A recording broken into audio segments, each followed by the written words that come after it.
It's going. Okay, now we are. All right. Hi, everybody.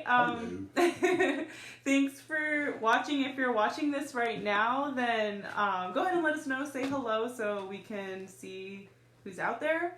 And let us know where you're watching us from. If you're in Menifee, if you're local, that's awesome. If you're in Temecula or any of the cities around here, then we want to see where you guys are so we can say hello. So we're pretty excited to finally put this together for you guys. And so what this is our Ask a Tech series. And my name is Anna. So if you've ever called the office or been in contact with us in the last few years, you might have talked to me, and this is what this is what I look like. You probably haven't seen me in real life.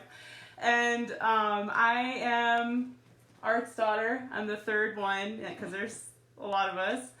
And I have been working here with Castillo Heating and Air Conditioning for 5 years now, I think. Yeah, it's been 5 years.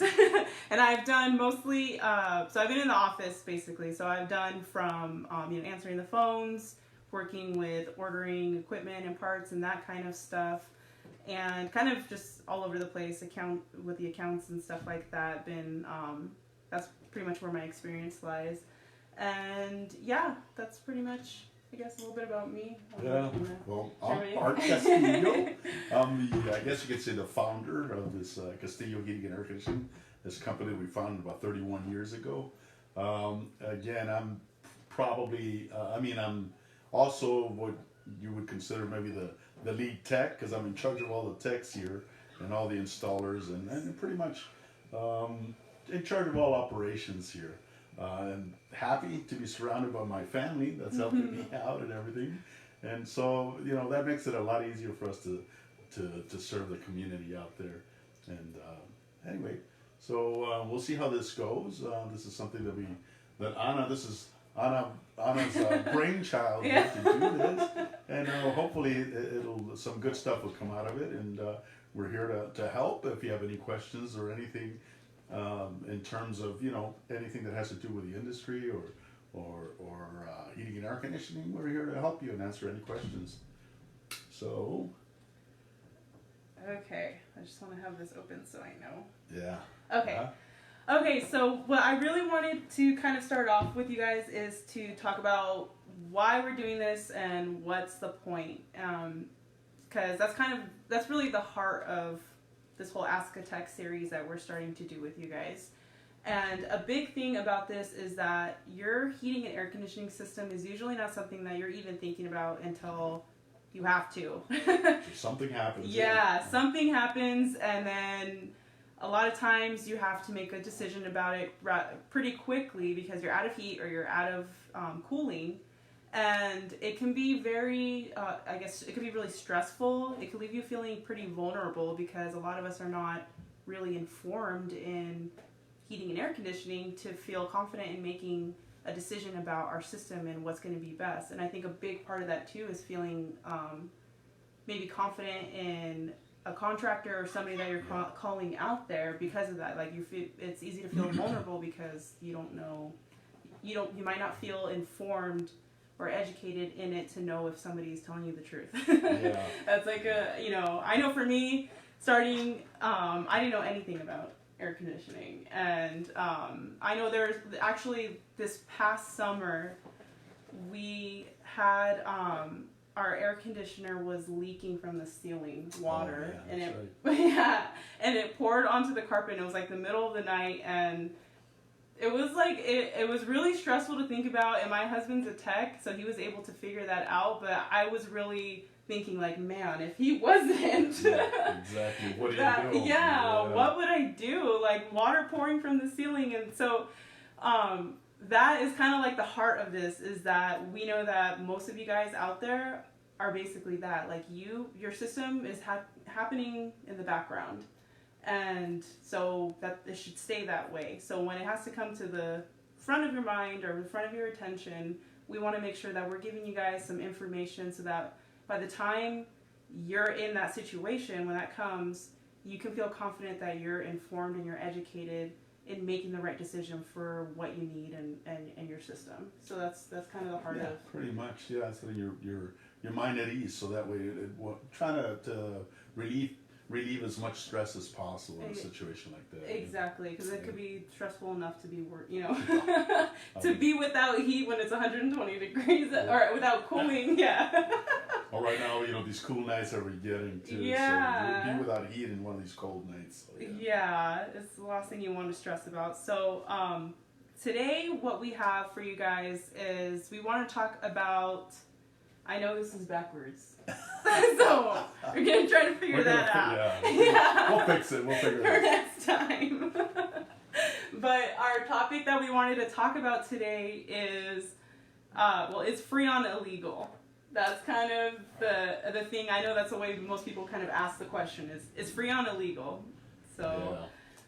Yeah, I guess that's come up now because as of January 1st, 2020, refrigerant or Freon, as we know it out there, which is the correct name would be refrigerant, and it's more specifically refrigerant R22 is no longer going to be manufactured as of January 1st, 2020.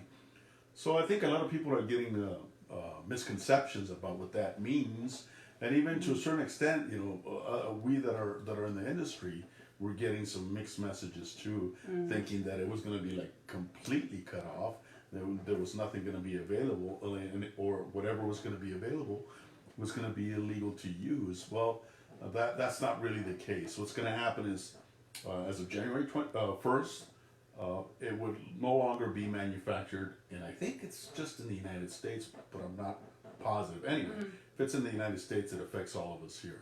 But that doesn't mean that you cannot use it. I know there's still a lot of R22 systems out there, or air conditioning systems that use R22, and there's, there might be some people that might lead you or try to lead you to believe that you can no longer use it. Well, that's not necessarily true.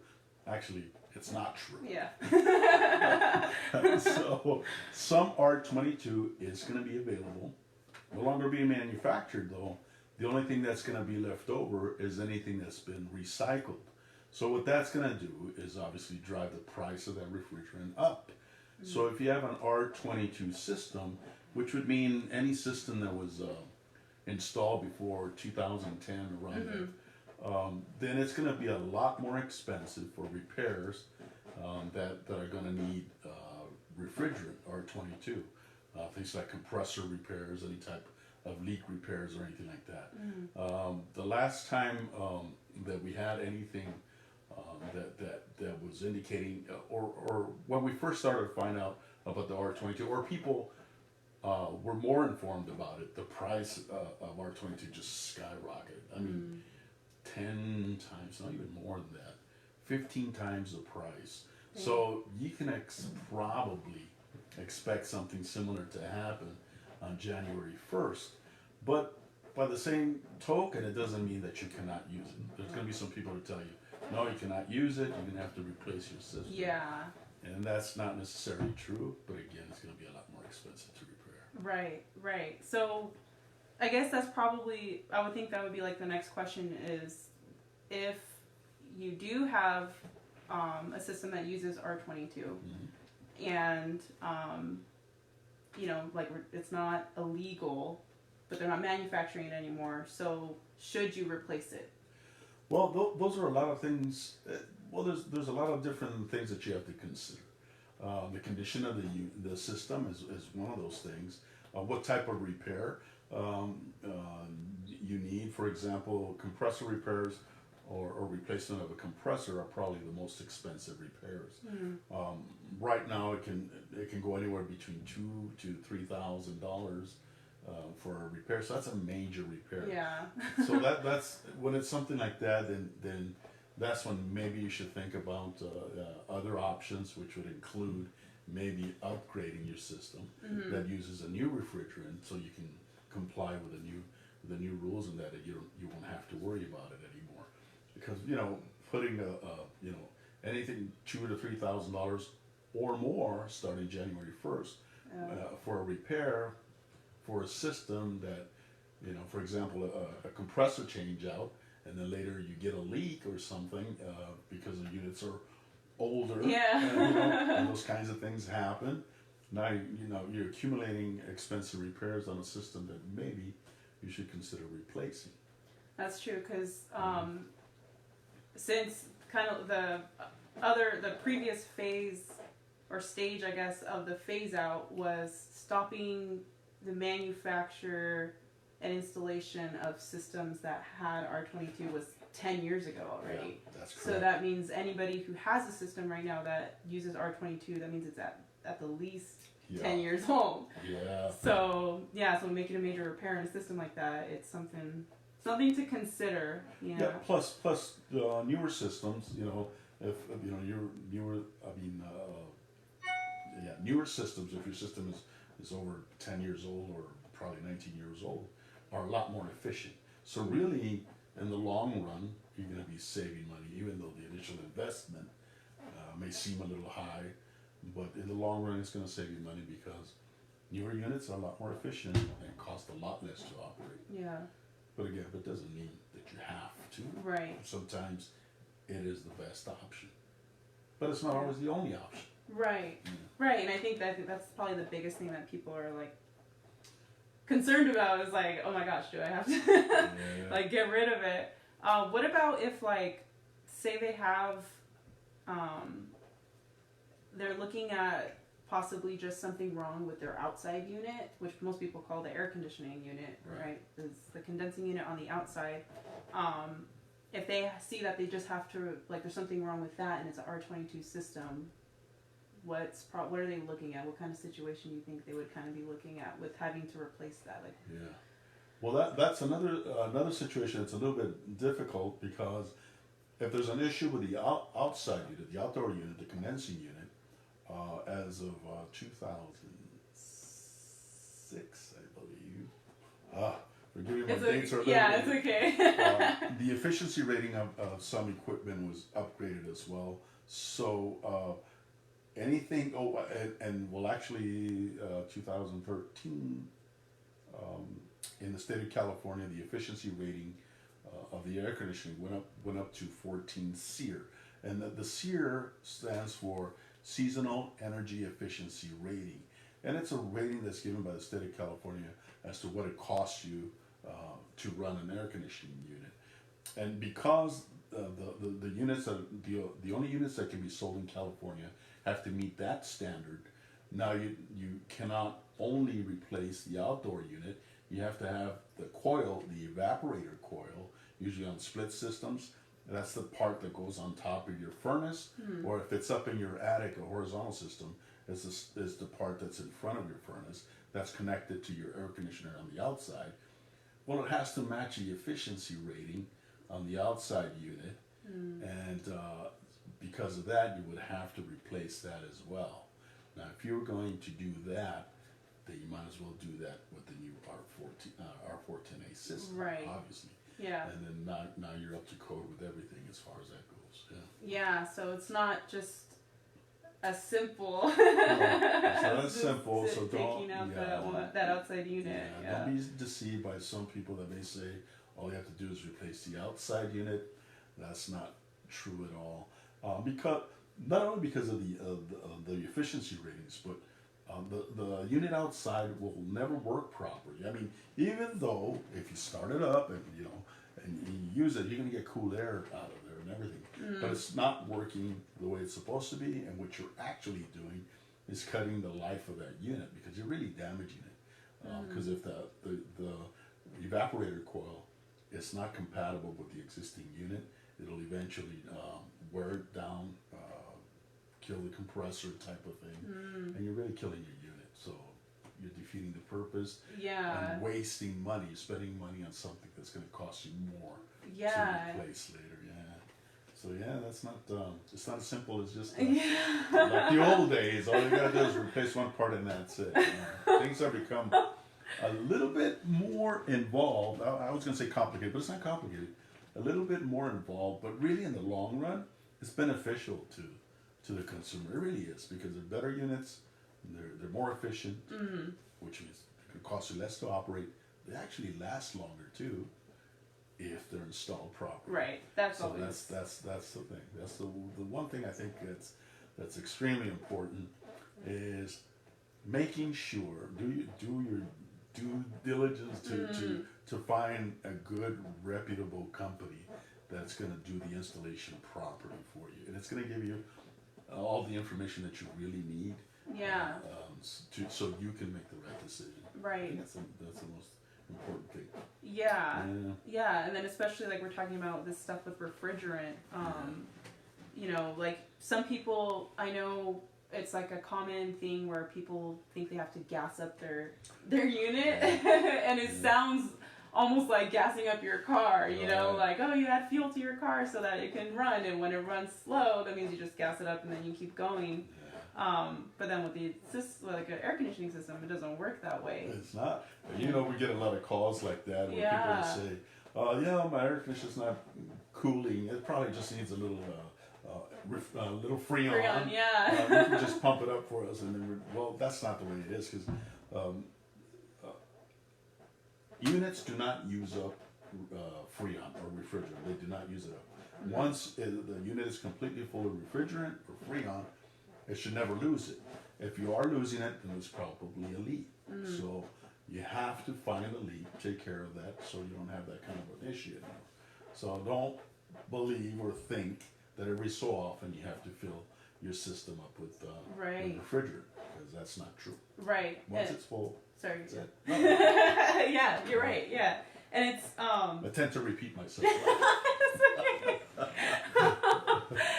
And I think too, especially when you have like a good, like a higher quality equipment, like a high quality system installed, it definitely shouldn't be leaking. And if it is leaking, there's a good chance that it's from the installation, right? Yeah. Well, I would say, I was going to say 90-something%, but I would say 100% of the leaks are due to installation issues.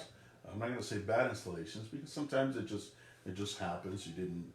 There's some soldered joints and some compression joints. Mm-hmm. There's some valve caps and those kinds of things. And if you don't do everything correctly, especially the soldering part, or you didn't tighten something well enough, then obviously it's going to develop a leak. Yeah. So yeah, I would say 100% of the leaks are due to installation issues.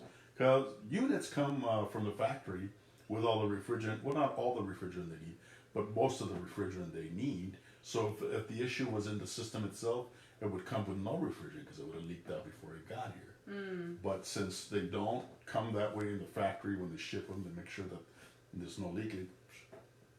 Yeah. All the leaks. Yeah, exactly. Yeah, that's why it's not always just, even if it's the same equipment, you can have two of the exact same units, but if they're not installed, one's installed correctly, one's installed sloppily, it doesn't mean you're going to have the same system, really. Like, you're not going to, even if it's the exact same house, if they're not put in the way they're supposed to, and you're having refrigerant leaks and all this kind of stuff, then... That's exactly right, yeah. So, let me see if there's any calls, any questions. We have Robert Aguirre saying great news, Art. and Angela's watching. Hi, Angela. Another Castillo. Yeah, there you go. There's a lot of us. Yeah. I know, and I was so in the zone in here that I don't know if there was you guys could hear the grandchildren that are right outside the door too. So that's just a normal day in here. Yeah, hi, Angela. So yeah, I don't know if there's anything else. I know too with all this stuff, in California, we already know that California is usually the front line when it comes to going green and energy efficiency and the helping the environment, and all this stuff is coming from the EPA. Correct. So it's definitely something to consider. If your system was installed before 2010, this is something to just be aware of. Yeah. Especially you guys, and to just know that number one thing here, I think, is like you don't have to be scared into replacing your system if you're not already having serious issues with it. But if you are, if you do have major issues with your system and it looks like you would probably need a major repair, you're probably going to be better off just replacing it. Yes. Probably just replacing it, and that's not even touching on the new furnaces and stuff. Oh yeah, another California issue. Yeah. Yeah. That could be another. Yeah. That's another problem. Yeah, it's a topic for another day, I guess. Yeah. But yeah, so I think that's pretty much. I don't know if you have anything else to add, but. No. Yeah, that's pretty much what we have for you guys today, and we want to know what you guys want to know about too. So this was a big one coming up because, January of 2020 is around the corner, and we want to make sure you guys were informed before you start, might feel scared or intimidated or unsure. Or panicking. You don't want to make a decision based on misinformation. Exactly. So we wanted to make sure we got that out there for you guys, but we do want to know, what do you want to know? What do you want to know about your system? I know some people have said, like, how does it work? I think that's an awesome one too, because I know for me, like, even though I grew up, because this business is older than me, I grew up around it, like coming into working here, I was just like, I don't know what any of this is. So unless you're, I know it's probably something a lot of people might want to know about. But if there are topics that you guys want to know about, let us know in the comments so that we can go through and make sure that we're answering your questions. Because again, this is all about something that's going to actually be valuable for you. Yeah. We really want to make sure that we're helping you, get your questions answered, like we said in the beginning, so you can feel confident when you're ready to make a decision about your system. Because these are, you can't wait for the next episode. That's good to hear. Yeah. Hi, Robert. Yeah. We're not going to get into the feud of brands, Robert. So. So yeah, just let us know whatever it is that you guys want to hear so we can make sure we're answering your questions. And we do have, it's backwards. So next time we'll have it the right way. But we have our contact information behind us too. If you think of a question after we come off here, or you want to email us more in-depth questions about your system or anything like that, we have our email address, we have our phone number. And the glare seems to be hitting right at our Instagram tag, but it's at Castillo HVAC. So, and Hugo just hopped on. Sorry, Hugo. Oh. We're about to go off, so you can watch the replay. That's okay. Yeah. So it's gonna be posted on here, you guys. So if you're just coming in right now, you'll get to watch the replay and answer all of our. We ask questions right here, so you guys feel free to. Oh, thank you, Angela. She put our email in the comments. Beautiful. So you guys can see our email in the comments from Angela. And we will be doing this every Thursday at 5 o'clock. So Pacific time? Pacific, that's right. I always forget 5 p.m. Pacific. Yeah, 5 p.m. That's for you, Robert. Time. Yeah. Pacific time. Oh, she put the phone number up there for you guys too. So awesome. You guys have our email and phone number in the comments there. And if you want to hear more of this stuff coming, just tune in for next week, 5 o'clock, Thursday, and we will see you guys there. So, bye. Till next time. We'll see ya.